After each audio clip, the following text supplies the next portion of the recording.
Ma'am si Carls sa mga tao sa likod. Sige po, medyo ano tayo? Luwagan pa po natin konti, guys. Ayan.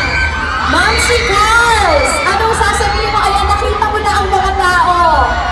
Kaya nga kanina kala ko tayo guys. Kasi ng mga tao. Hindi, maraming salamat of course dito sa bagong franchise natin. At syempre, ang ating goal ay dumami pa ng dumami. So, ang servisyo naman ng Cream Water Salon ay hindi talaga matatawaran dahil ang aming talagang number one ang expertise namin ay talagang magpaganda. Ayan. So, kung gusto nyo talagang gumanda, katulad ng modelo,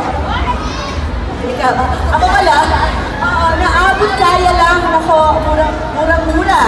Kaya, pasok mga suki, charot.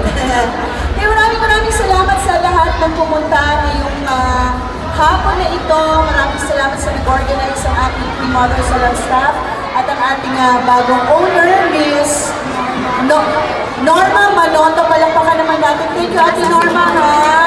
Hayaan mo ang ating support at everyday natin ina-announce yan sa Magandang Buhay, ang lahat ng franchising natin ng Cream Water Salon. And of course, papagsalitain mo din ang aking dalawang, tapos ba sila? Oo, ang ating dalawang panauhi. Maraming salamat mga anak sa pagpunta nyo, ha? Set first.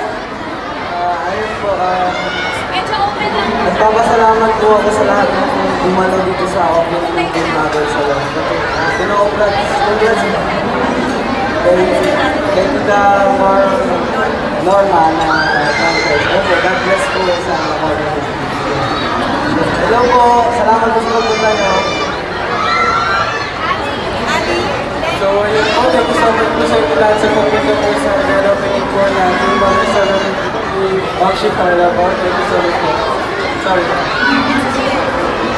Ayan, thank you very much and okay, so para makapag-ribbon cutting na tayo bago ang lahat, let us call in Father muna for our opening prayer. Father?